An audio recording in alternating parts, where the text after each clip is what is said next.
ये वही देश है जहां हजारों साल पुरानी संस्कृति, ज्ञान और परंपराओं का खजाना है।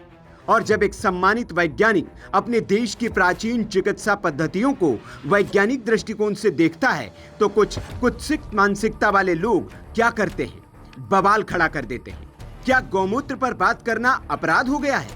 ये वही लोग हैं जो कभी धार्मिक विश्वासों का मजाक उड़ाते हैं और कभी परंपराओं को नीचा दिखाते हैं। जब एक सनातनी अपनी संस्कृति और अपने वेदों की बात करता है तो इन्हें खटकता है। जब कोई अपनी परंपराओं के आधार पर वैज्ञानिक दृष्टिकोण प्रस्तुत करता है तो ये इसे अंधविश्वास बना डालते हैं। क्या इन्हें कोई और विचार करने की क्षमता नहीं है? क्या इन्हें अपनी ही संस्कृति से इतना डर लगता है? और फिर ये वही लोग हैं जो चुप हो जाते हैं जब M.K. स्टालिन और उदयनिधि सनातन धर्म को डेंगू और मलेरिया से जोड़कर मजाक उड़ाते हैं। इनकी खामोशी बताती है कि इनके लिए राजनीतिक फायदे कहीं ज्यादा अहम हैं, न कि समाज की संस्कृति, न ही उसका सम्मान। क्या ये संकीर्ण सोच का प्रतीक नहीं है?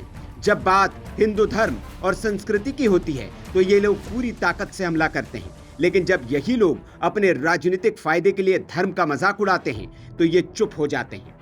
दरअसल IIT मद्रास के डायरेक्टर वी कामकोटी के गोमूत्र पर दिए गए बयान से बड़ा विवाद खड़ा कर दिया गया है।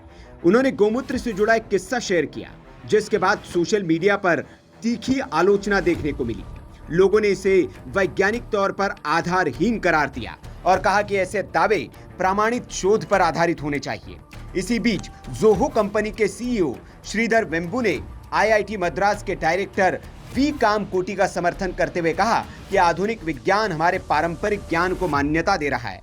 वेम्बू ने सोशल मीडिया प्लेटफॉर्म X पर लिखा, IIT मद्रास के डायरेक्टर प्रोफेसर कामकोटी एक सम्मानित शोधकर्ता और शिक्षक हैं। उन्होंने गोमूत्र के फायदों पर आधारित वैज्ञानिक शोध के उदाहरण दिए हैं। आधुनिक विज्ञान अब हमारे पारंपरिक ज्ञान का महत्व समझने लगा है, लेकिन ऑनलाइन आलोचक केवल अपने पूर्वाग्रह दिखा रहे हैं, जिसका कोई वैज्ञानिक आधार नहीं है।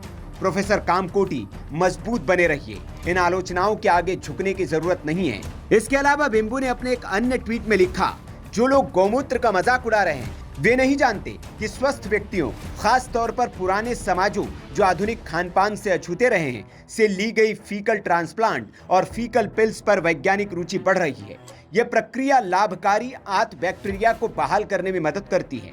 उन्होंने आगे लिखा, आंत बैक्टीरिया हमारी रोग प्रतिरोधक प्रणाली का सबसे महत्वपूर्ण हिस्सा है और हमारे शारीरिक और मानसिक स्वास्थ्य में बड़ी भूमिका निभाते हैं। इसलिए गोमूत्र और गोबर के फायदेमंद गुण कोई अंधविश्वास नहीं है। आधुनिक विज्ञान भी अब इस पर सहमति जताने लगा है। ऑनलाइन आलोचना करने वाले संकीर्ण सोच वाले लोग ही इसे नकारते हैं। आपको बता दें कि यह विवाद उस वक्त शुरू हुआ जब IIT मद्रास के निदेशक वी कामकोटी ने पोंगल के उपलक्ष्य में आयोजित एक कार्यक्रम के दौरान दावा किया कि एक सन्यासी ने बुखार के इलाज के लिए डॉक्टर के पास जाने की बजाय गोमूत्र का सेवन किया और 15 मिनट के भीतर उनका बुखार उतर गया। சன்னியாசி வந்தாராம். அவர் வந்த உடனே அவர் நல்ல ஜுரம் அடிச்சுதான். உடனே ஒரு டாக்டரை கூப்பிடலாமான்னாராம். அப்பா அந்த சன்னியாசி பேர் மறந்து போயிடுத்து. அப்பா உடனே சொன்ன உடனே கோமூத்திரம் பிபாமி அப்படின்னாராம்.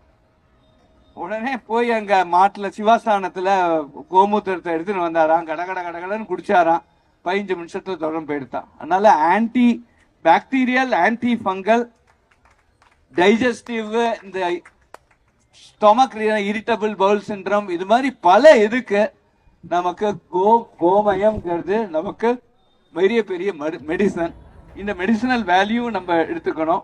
उन्होंने गोमूत्र को महत्वपूर्ण दवा बताते हुए इसके एंटीबैक्टीरियल और एंटी फंगल गुणों का जिक्र किया और कहा कि ये इरिटेबल बाउल सिंड्रोम यानी कि IBS जैसी बीमारियों में मदद करता है। इस पर तर्कवादी संगठन द्रविड़ कशगम और कई राजनीतिक नेताओं ने कामकोटी की टिप्पणी की आलोचना की। उनका कहना था कि यह बयान सच्चाई के खिलाफ है और इसका कोई वैज्ञानिक आधार नहीं है। वहीं बीजेपी के तमिलनाडु अध्यक्ष के अन्नामलाई ने इसे राजनीति का हिस्सा करार देते हुए प्रोफेसर कामकोटी का समर्थन किया था। Bureau report, VK news.